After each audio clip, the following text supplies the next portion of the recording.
So good day friends. We are going to see today on the current affairs. Let me introduce myself as Dr. Badrinath MN. I am an associate professor at the Imperial Institute of Advanced Management and we are affiliated to the Bangalore University CBSMS Gyan Bharati campus. Before I start this session, I would like to take this opportunity and extend my gratitude to the organizers and most importantly our Dean and Director Professor Dr. Cynthia Madam for giving an opportunity to present this session. So every management student is expected to be well versed in the current affairs. Current affairs is one area where usually we tend to take it in the last. For instance, like quantitative aptitude, we think if we can practice it for about 10-15 days, we would be able to master current affairs. But the fact of the matter is that, like an English language which requires years of practice, current affairs to master it is also something which requires years of practice. So we will see this session on how important is current affairs, what do we have to do in order to improve our current affairs, most precisely what exactly is current affairs. Alright, so let's get on to the topic. Okay, the contents we have is general knowledge versus current affairs, importance of current affairs, categorization, connecting the dots, categorization, connecting the dots, sources on current affairs, and then how important is the test practice, taking a quiz, and I will also be providing the answers for the quiz.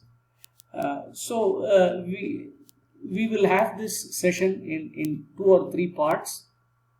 Okay, so that will help you gain some idea and give you a roadmap or a direction as to how to progress with respect to the current affairs. Now, the first topic that we want to see today is that general knowledge versus current affairs. Most of the students and also the potential candidates for employment, when I used to sit on the panel for the interviews and we discuss about the current affairs and the general knowledge, they often confuse these terminologies. General knowledge is different and current affairs is different. Current affairs is a smaller circle, general knowledge is a larger one, right? For example, general knowledge stretches to an infinite period of time. We talk about the history, right? We are talking about the Indian history, ancient India, right? We are talking about the Guptas, we are talking about the Imperial Guptas, we are talking about the Chandragupta Mauryas, and we are talking about till Harshavardhana, then the medieval India, then the modern India with the British conquest, etc., Mughal empires, and then the British conquest, etc. So these are all something that is a past which is not going to change. It stretches over a period of time, right? You have a history of about 4 to 5,000 years as of now, starting from the Vedic, I should say Indus Valley civilization, etc. in India, and then Sumerian civilization in the world. But these are all general knowledge, overall idea of what has happened in the past. But to connect it to the things that are today is called current affairs. So current affairs is one which covers the previous 1 year of activities or the events that has happened during the recent past, preferably 1 year. Just to take an analogy, in the accounts you have current assets. In the current assets which you would be reading in MBA or in your previous course also, you would have studied that current assets are the ones that are evaluated or measured for the last 1 year. So that current has that 1 year time period as such. All right. So general knowledge point 2 covers subjects, domains such as history, geography, economics, polity, ecology, governance, etc. So as I told you, all of these are well established fields. For instance, polity, you have constitutions right from the Magna Carta of the United Kingdom in the 12th century. An unwritten constitution was promulgated by the king, and it is followed till date. So politics, conventions, constitutions have been on the planet for quite a long time. Similarly, as I just discussed about the history.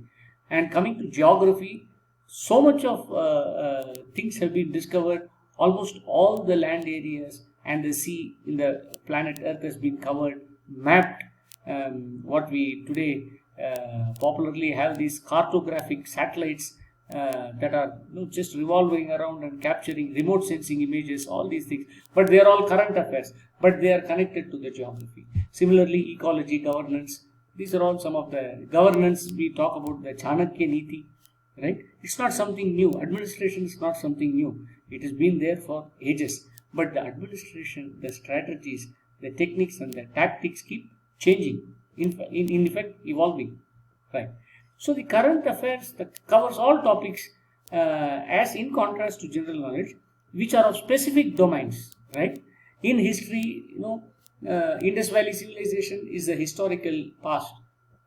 But if some specific, a new excavation is found in one of the areas and some new artifact is found or comes about, then that becomes a current affair, right?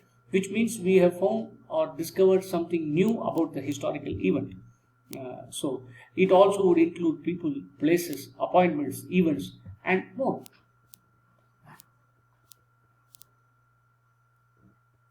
Next, general knowledge is usually fixed and static, right? You cannot change too much of a history. For example, if let's say a ruler has killed so many people and he has changed. Who it is Ashoka, the great. Ashoka the Great. In the war of Kalinga, he killed so many people, but then later he realized the mistake of committing such a huge massacre, and so he changed his mind and he said, I would take up a path that is more benevolent, moral, and more spiritual, and he embraced Buddhism, goes there. So that those events, those names, the places, and all the ideas, whatever is associated, cannot be so easily changed, right? That's called general knowledge. General knowledge generally is more fixed and more static. You cannot change the geography of America, right? Neither can you change the geography of India. Once our Atal Bihari Vajpayee famously remarked, you can change your friends, but you cannot change your neighbors. When we were having a trouble with Pakistan, he said we must understand that Pakistan is our neighbor, or Bangladesh is our neighbor, or Sri Lanka is our neighbor, or China is our neighbor, or so many other countries that are our neighbors are neighbors. You can't change the geography. It is fixed, right? So like that, general knowledge is all about things that are more fixed and static.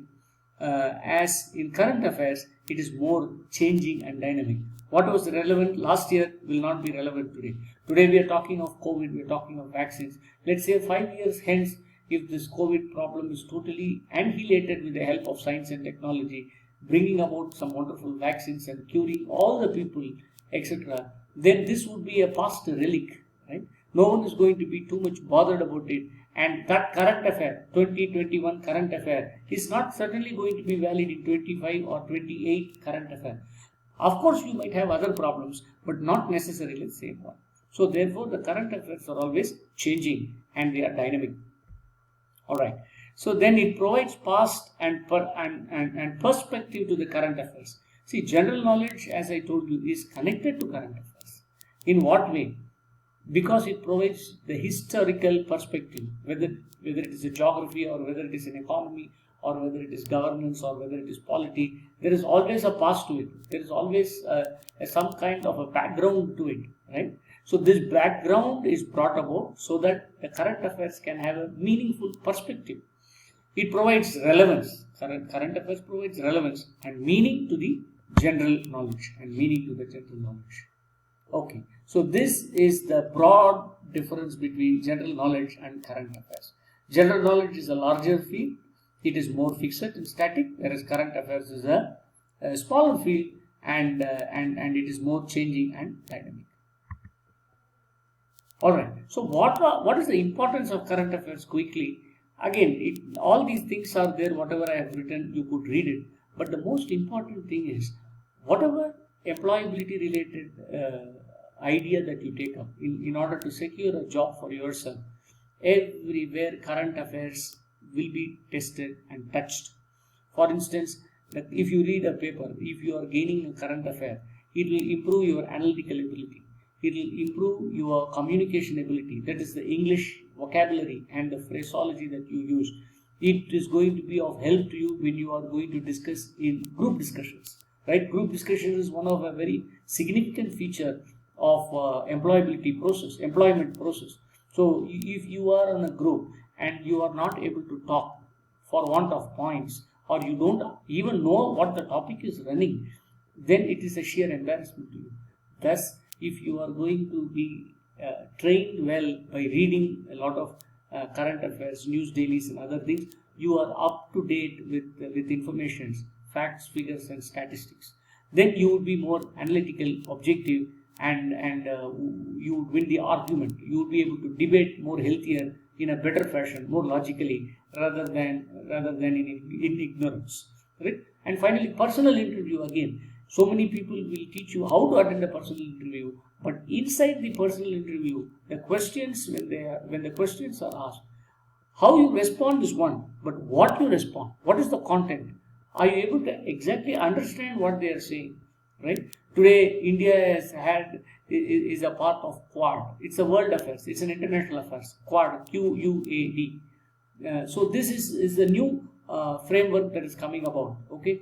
Now, if someone is to go give you a question, ask a question about it, what do you think? Should India be a part of the Quad when the America is trying to act like a big brother? Should India continue being in friendly relations with America?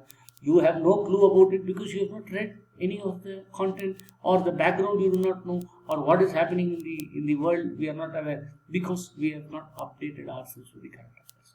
So therefore, current affairs is a very, very important feature if you want to secure yourself a wonderful employment. Right? Period. Then success at competitive examinations. Today, almost all the competitive examinations carry an exclusive session on current affairs. So there is no way that you could skip current affairs and be competitive and get a healthy marks and get into a job is impossible. Particularly for government positions, Union Public Service Commission exams, KPSC, any other state service commission exams, short service commission exams, banking examinations, public sector banks or public sector corporations like BHEL, BEL, HAL, all these BSNL, all these companies in one form or the other, they test your skills, and one of the most important skill is your perspective on the current affairs, your idea on the current affairs. All right. So it is important that you hone your skills as far as current affairs is concerned. Very, very important. So current affairs is extremely important, more important than even the quantitative aptitude, test of reasoning or group discussions or personal interview. All these things are part of the employment process, including resume writing and etiquettes. But to cover it up, to give everything a touch, a graceful touch, current affairs is a quintessential part of the employability skill. All right. Okay. So this video I will stop. I will go to the next video and discuss on the other slides.